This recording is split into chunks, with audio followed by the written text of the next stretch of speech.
We're very pleased to welcome onto the stage now the Secretary General of NATO, Jens Stoltenberg. Welcome to Copenhagen and welcome onto the stage. The floor is yours. So, just give you my hand.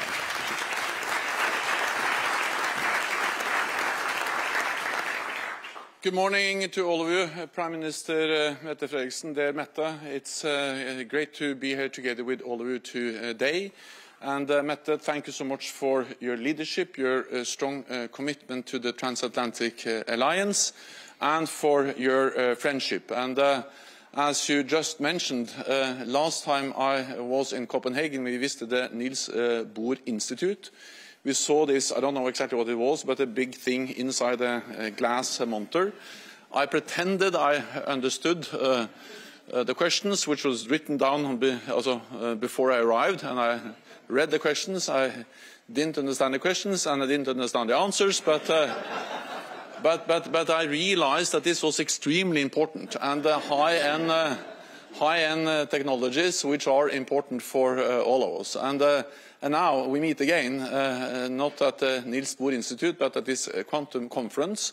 And I cannot speak on behalf of Mette, but I can speak on behalf of myself. I have the same feeling. I actually now read on the plane 2 articles about quantum physics. It is interesting, but what we understand is that even if we don't understand all the complexities of this new technology, we understand that this really matters for our society and not least for our security. And that's the reason why conferences like this is so extremely important, why it matters that we convene together, the private sector, the public sector, NATO, to address both the challenges but also the opportunities that quantum physics provides to all of us. And therefore there is no better place to host this conference than here in Copenhagen. Denmark is not only a strong and valued NATO ally, it is also a driving force behind NATO's innovation agenda and a leader in the field of quantum technologies in Europe. As Mette just referred to, Niels Bohr also has had his home in Denmark, of course, as a Dane, the quantum physicist and the Nobel Prize winner, but also one of the major minds behind the invention of the atomic bomb. This was a complicated and controversial invention, but vital for the free world. Not only to end the Second World War, but also to obtain our technological edge. And today, Denmark and all of you in different ways help us to maintain and sharpen this technological edge. It matters greatly for our security. The competition to develop and control new technologies is intensifying. Russia is investing in and using disruptive tech to test our resilience and our resolve. And China is investing massively in artificial intelligence, big data, and quantum and more.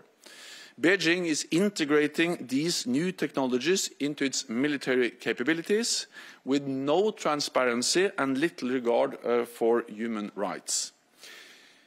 NATO has always adapted to and adopted new technologies to keep our people safe. With a rapid spread of disruptive technologies, we must adapt further and faster than ever before, including in the field of quantum. It is safe to say that not all of us fully understand quantum technologies, and I watched the movie Oppenheimer. It was a good movie, but I realized then once again that there are limits what economists can understand in the field of these kind of physical sciences. But as I said, we understand that it matters, and we should all be able to understand the transformative impact on our security, both good and bad.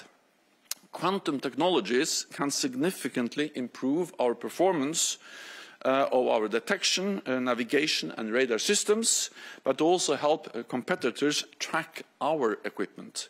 They can strengthen our cybersecurity, but also crack it, breaking encryption and compromising secret communications. So we need to make sure that these technologies work for us and not against us. We need to develop and adopt them at speed and scale, and for this we need transatlantic quantum cooperation. We need a transatlantic quantum community. NATO is an indispensable part of this transatlantic quantum community. We bring together allied nations that are leading the way on quantum in Europe, including Denmark, France, Germany, the Netherlands and the United Kingdom, together with Canada and the United States on the other side of the Atlantic. We also bring together the public, private and the academic sectors to drive innovation across the alliance. This is what NATO's Defence Innovation Accelerator for the North Atlantic does, or DIANA. DIANA is a network of test centres and accelerator sites across NATO countries, where innovators develop new technologies to solve some of our biggest security challenges. So let me therefore thank Denmark for hosting a DIANA accelerator site and a test centre here in Copenhagen, demonstrating the leading role of Denmark in these new technologies. And for Denmark's contribution to the NATO Innovation Fund, this first ever multi-sovereign investment fund will support innovators across the alliance, people like you present here today. By the end of this year, NATO will also have our own quantum strategy to ensure our alliance is quantum ready, able to integrate the right technologies into our capabilities and to protect against their adversarial use. For all of this, we need to collaborate better, innovate faster and compete harder. So thank you again for hosting this conference. Thank you, Mette, for sharing this stage with me. And thank you so much to all of you for helping and supporting the efforts of NATO to develop our quantum strategy. Thank you so much.